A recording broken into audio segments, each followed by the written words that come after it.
Selam aleyküm saygılı vatandaşlar, dindaşlar. Bugün Cuma günü her daim gibi adet üzere sizinle beraberlikte Kırım Müslümanları Dini İdaresinin müftisi Aydar İsaoğlu Rustamov canlı efirde çalışamız. Bizim sohbetimizge de koşulabilirsiniz. Vakit gitti, haftalar geçe, milli mücadelemiz devam etti. Vatandaşlarımız Kırım'da, vatanımızda mücadele etti. Siyasetçilerimiz kıtada da hareket etti. Biz de işte mesulümüz dini terbiyesinin sahasında.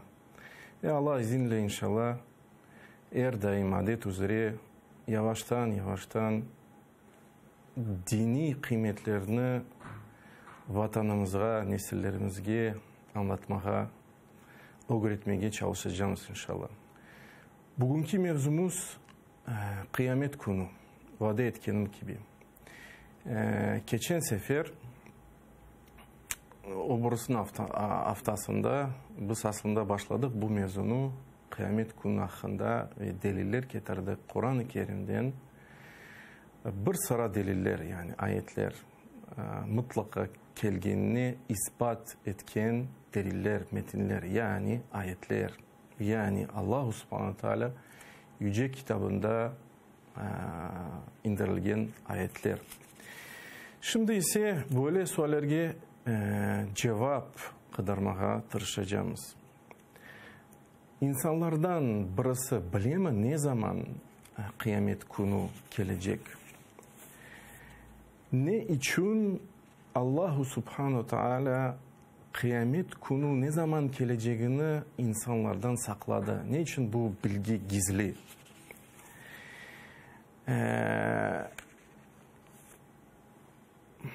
Bir imkan var mı araştırıp kıyamet gününün tam vaktini belirtmeye? Çünkü bilemiz bazı ulemalar tırıştılar.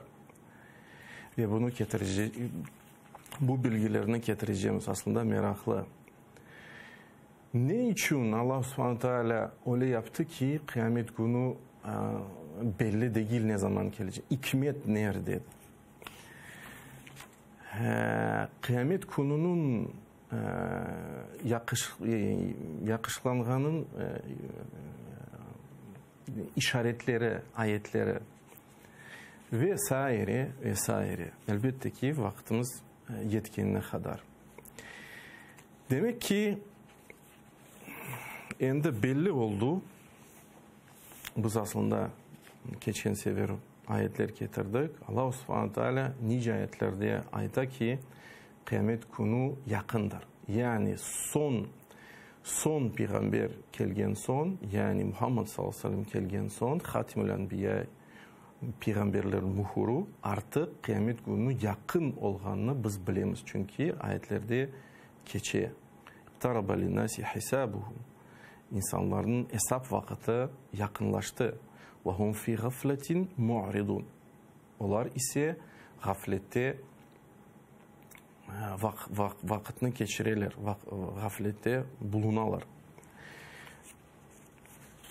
Ya da "İqtarabati saat" yani kıyamet günü yakınlaştı. "Onşakkal kamar" ve ay bölündü. Bilemiz ki bu Peygamberimiz Muhammed sallallahu aleyhi ve sellem mucizesiydi.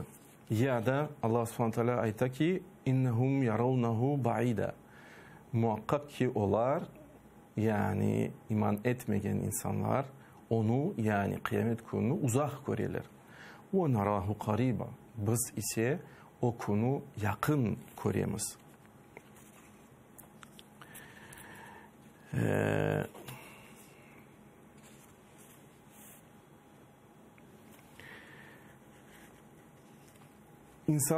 İnsanlıktan birisi bilemi kıyamet günü ne zaman geleceğini? Elbette ki kimse bilmiyor. Ve aslında Peygamberimiz Muhammed sallallahu aleyhi ve sellem vaktinde, devrinde sahabeler ve adi insanlar bunu soruşturaydılar. Kele ediler ve soraydılar. Yani bu hakkında bile ayet indirildi. Allah Subhanahu Teala ayta ki Yes'alûneke anis-sâ'a. Ey Muhammed, seni saat hakkında, yani kıyamet günü ne zaman geleceğini hakkında soraylar. Ayyâne mursaha. Kul innema ilmuha inde Rabbi. Sen söyle ki onlara bu ilim, yani ne zaman kıyamet günü geleceğini tek Rabbimdedir. La yücelliha li vaktiha illahu. Tek o, yani Allah o vakitini tecelli eder, yani gösterir. Thekulet fis semavati vel ard. Bu bilgiler, bu bilgi, bu ilim kökler için ve zemin için, yer için ağırdır. La ta'tikum illa bagta. Ve bu gün sizin için apansızdan gelecektir. Yani beklemeyen vaktinde sudfeten apansızdan gelecekler. Yes'alûneke keenneke hafî. Ve onlar, insanlar, seni ey Muhammed sorarlar sanki sen bilesin bu ilimni, yani bu ilimge sahipsin. Kul innema ilmuha indallah. Söyle ki ey Muhammed, bu ilim tek Allah'tadır. Walakinne ekseran nasi la ya'lemun. Lakin çokusu insanlar bunu bilmezler, yani cahiller. Ya da başka ayeti. Yes'alûneke anis-sâ'a. Bakınız nice ayetler bu hakkında indirildi. Yani demek ki aktüel bir mevzuydu. Hatta Peygamberimiz Muhammed sallallahu aleyhi ve sellem vaktinde. Ey Muhammed, seni insanlar sorar ne zaman saat, ne zaman kıyamet günü gelecek. Söyle ki bu ilim tek Allah'tadır. Ama yedrike le'alle's-sâ'a tekûnu qariba. Ve sen ne bilirsin ki belki de saat, yani kıyamet günü yakındır. Ve başka ayeti, bu farklı ayetler bakınız. Ve ifade aynı ifade. Yes'alûneke anis-sâ'a. Ey Muhammed, seni insanlar saat, yani kıyamet hakkında sorarlar. Ayyâne mursaha. Ne zaman gelecek? Fîme ente min zikraha. Sen bu hakkında ne söyleyebilirsin ki? Yani bu sual retorik bir sual. İlâ rabbike muntehaha. Tek senin Rabbin bilir ne zaman bu gün gelecek. Ya da Allahu Subhanahu Teala başka ayette ayta ki İnna Allaha indehu ilmus-sâ'a. Tek Allah'ta bu ilimler var. Ne zaman kıyamet günü gelecek? Ve yunezzilul gayth. Ve o, tek o bile ne zaman, ve o indiri yağmurunu. Ve ya'lemu ma fil arhami. Ve o bile ne ana yatağında, yani matka gizleni, yani Allah Subhanahu Teala kadın hamile olsa ne olacağını tek Allah bile, ne doğacağını tek Allah bile aslında. Ama tedri nefsun mâze teksibu gada. Hiçbir nefis can bilmez ki yarın neni kesip edecek, neni kazanacak. وَمَا تَدْرِ نَفْسٌ بِأَيِّ أَرْضٍ تَمُوتُ. Ve hiçbir can bilmez ki ne yerde öleceğini. اِنَّ اللّٰهَ عَلِيمٌ خَبِيرٌ. Muhakkak ki Allah her şeyini bilir, her şeyden haberdardır. Ve İbn Ömer radıyallahu anhu ayıttı ki Peygamberimiz Muhammed sallallahu aleyhi ve sellem söyledi ki gaybın anahtarlarını 5'tir. Tek Allah bu hakkında ilim sahibidir. Ve bundan sonra bu ayetini okudu. Yani biz getirgen ayetimizini. Şimdi ise ne için Allah Subhanahu Teala bu ilimni sakladı, yani gizli etti? Belli ki hikmet şunda ki yani insan aslında bir şey, yani bir şeyin bilmesi, istikbalini, geleceğini bilmesi, oturacak, inkişaf etmeye, ileriye gitmeye, daha yaxşı amellerini yapmaya. Ve bu aslında insanın fıtratıdır. tabiatıdır. Her daim özünü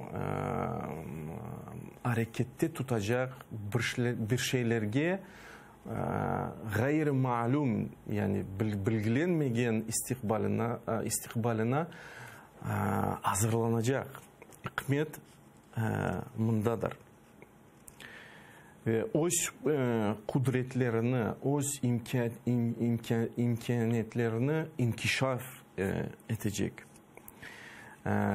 Gafletten sakınacak. Elbette ki eğer yani bu insanın fıtratı, tabiatı salih olsa, ama eğer bir insanın tabiatı, fıtratı sağlam olmasa tam aksine olur. Biz bilemiz ki aslında işte Müslüman muhitte bu var.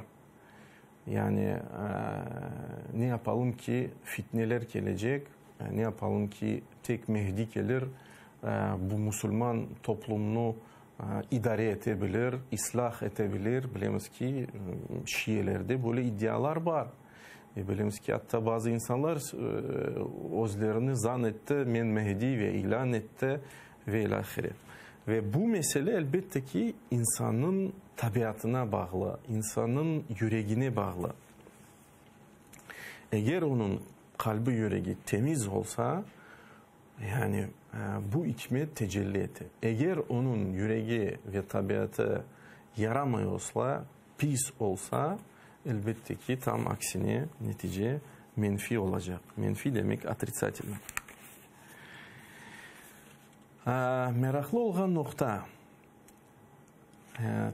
tam ne zaman kıyamet günün geleceğinin gününü, vaktini tayin etmeye, belirtmeye mümkün mü?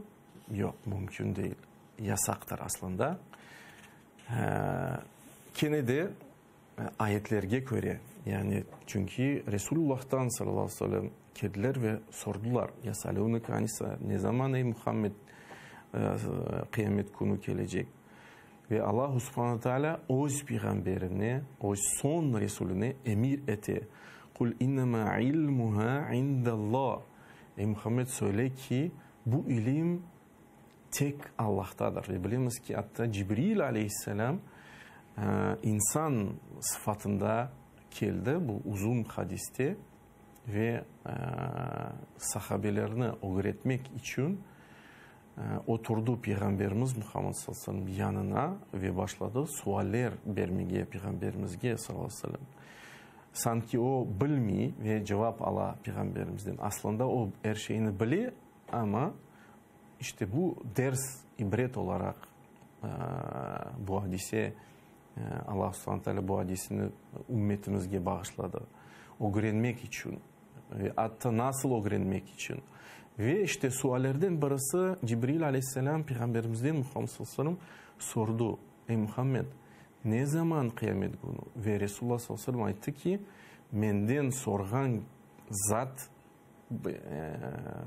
bu hakkında yani men bilmeyeyim ve sen bilmeysin manasında gele. Harfi tercümesini getirmeye biraz zor geldi bana şimdi. Ama belli bir hadis hepimiz bilemiz. İmam-ı Nevevi 40 hadislerin içerisinde bu hadisini getiriyor. Meraklı olan şey bazı müfessirler, tarihçiler, ulemalar böyle tırıştılar aslında belirtmeye ne zaman kıyamet günü geleceğini. Mesela İmam-ı Tabari, Allah rahmet eylesin, bazı metinlerini kıyaslap ayıttı ki o vaktinde kıyamet günü geleceğini 1500 yıl Peygamberimiz Muhammed sallallahu aleyhi ve sellem gelgen vaktinden sonra, yani böyle bir içtihat yaptı. Çünkü meraklı mesele. Yani ve bazı metinler var bu hakkında ve bu hususi mevzuya son geleceğimiz. Çünkü bazı metinler aslında çok zayıf ya da bile Mevdu demek ki yalandır. Yani Peygamberimiz Muhammed sallallahu aleyhi ve sellem bu hadislerini aytmadı, söylemedi ama bazı insanlar onu aldılar koca güne ve ona göre kıyaslama yapıp içtihat çıkardılar. Ve görüyoruz ki 1500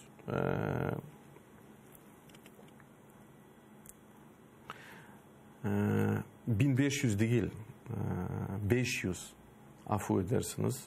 500 Peygamberimiz Muhammed sallallahu aleyhi ve sellem kelgenden sonra kıyamet günü geleceğini İmam At-Tabari ayıttı ve görüyoruz ki işte bugün hicri takvimine göre 1440. senesi artık 1500 yıl geçti belki de ziyade ve bu gün gelmedi. Yani içtihadı yanlış çıktı.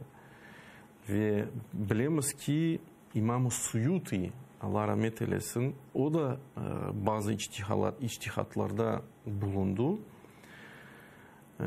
Ve ayıttı ki 1500 Peygamberimiz Muhammed sallallahu aleyhi ve sellem biz yani kelgenden sonra iddia etti kıyamet günü ve bu içtihat'a göre yakın bu vakit. Yani anlamına gelecek. Ama yine de yani büyük işaretler, büyük alametler, bilemiz ki kıyamet gününün alametleri var ve bu hususta da ayrı sohbetlerimiz olacak. Daha tecelli olmadı. Yani daha peyda olmadı. Küçükler peyda olsa bile. Ya da İmam-ı Suheyli yani bilemiz ki Allah rahmet eylesin o da bir içtihatta bulundu. Huruful mukatta'a yani Kur'an-ı Kerim'de bazı surelerde bazı sureler ayrı harflerden başlarlar. Mesela Bakara suresi Alif, Lam, Mim ve bilemiz ki özel bir ilim var yani bir harf bir sayıga rakamga delil olganı ve işte o bir şekilde bir formulanı kullanıp içtihatta bulunduğu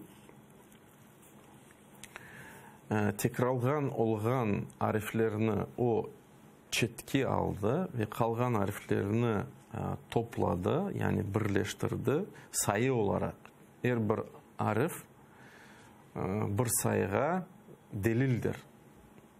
Bu hususi bir ilim. Ben hiç o ilimden uğraşmadım, bilmeyeyim. Ama işte böyle bir içtihat var. Ve bu içtihatka göre gene de eğer gözümüzge alsak onu dikkatimize gene de 1-2-3 yıl kaldı. Gene de yani bilemiz ki, göremiz ki hiçbir büyük alametler, işaretler ve bu hakkında sonra laf edeceğimiz peydadan olmadı. Ve bu bütün işte içtihatların hakkında İbn Haldun öz kitabında, Mukaddime kitabında bunlarını getiriyor ve müzakere ediyor. Ve başka aslında içtihatlar var, tek bu içtihatlar değil.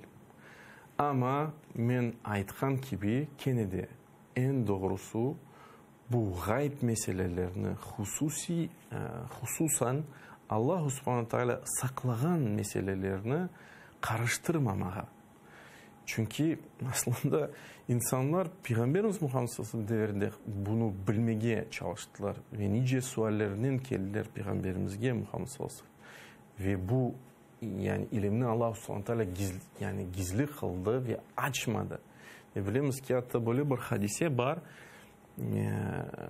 Bir Arap Bedouin geldi Peygamberimizge Muhammed sallallahu aleyhi ve sellem ve sordu: ey Muhammed, kıyamet günü ne zaman gelecek? Ve hatta Peygamberimiz Muhammed sallallahu aleyhi ve sellem yani bu sualge rahatsızlık duydu ve sordu ki yani soruğa sorunun cevap verdi. Dedi ki ya bu kıyamet günü gelse sen ne yaptın? Sen yani bu kıyamet günü ne yaptın? Yani sen hazırlandın mı bu kıyamet gününe? Ve hatta bile Allah subhanahu teala bu ayetini getirecek ayetini kozge alsak yasaklay Allah subhanahu teala hakkında bilgisiz, ilimsiz laf yürsetmege, söylemege. Yani Allah subhanahu teala ayta ki, ey Muhammed söyle ki, benim Rabbim fahişe, yani pis amellerini, pis hareketlerini aram etti. Ma zahara minha ve ma batan. Zahir olgan, yani açık olgan ve saklangan, gizli olgan şeylerini. Vel isma vel bagi, ve günahını ve zulümünü. Sonra ve en tuşriku billahi ma lem yunazzil bihi sultana. Ve o indirilmegen sultan yani şirk etmege, Allah subhanahu teala koşmaga, onu benzetmege, başka bir şeylerge, mahlukatlarga. Ve en tekulu, dikkatimizge çeken işte kelimeler bunlardır bu ayeti. Ve en tekulu alallahi ma la ta'lemun. Ve Allah subhanahu teala hakkında yani bilgisiz laf yürsetmege. Ve şüphesiz ki yani eğer bir müzakereler, münakaşalar bu hususta, bu mevzuda yani esası yok. Çünkü kat'i olan deliller yoktur.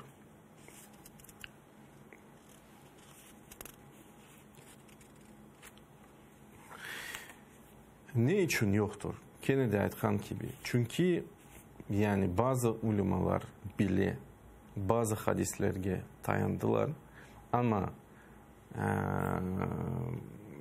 böyle terin analizini yapkan son ortaya çıktı ki bu hadisler zayıf ve hatta men aytkan gibi bazıları mevdu bile. Mevdu bile demek ki uydurulmuş hadisler.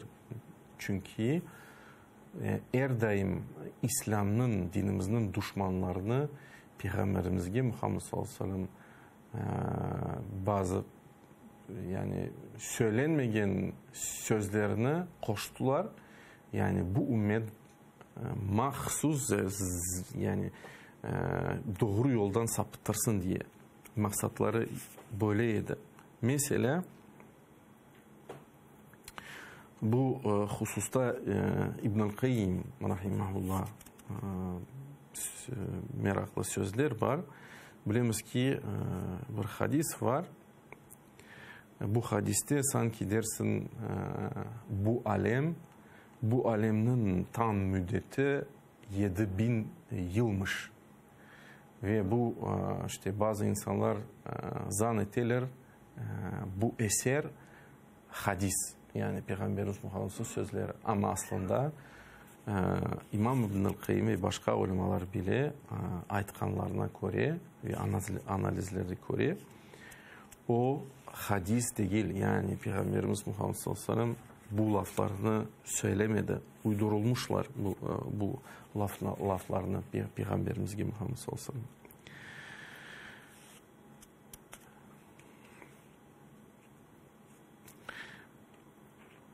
Ve aşkar bir hadis var. Bir daha kaldı yayınımız yekünlenmek üzere. Bunu getiremiz inşallah ve bitiremiz. Resulullah sallallahu aleyhi ve sellem bir ay ölmezden evvel aytdı ki siz beni kıyamet günü hakkında soraysınız ama biliniz ki bu ilim tek Allah'tadır. Yani aşkar cevap. Siz beni soraysınız ama biliniz ki bu ilim tek Allah'tadır. Ve Allah'ın yemin etim 100 yıldan sonra bu zeminde bu yani yaşayan insanlardan hiçbirisi kalmayacak. Yani işaret bile Resulullah sallallahu aleyhi ve sellem. Siz soraysınız ne zaman gelecek ama o hayatınızı düşünmüyorsunuz. O hareketlerini, amellerini düşünmüyorsunuz. Çünkü her bir insan için kıyamet günü olgen sonra kele. İnşallah bu mevzunu gelecek seferlerde devam edeceğimiz Ve sallallahu ala nebiyyina Muhammed ve ala alihi ve sahbihi ecmain.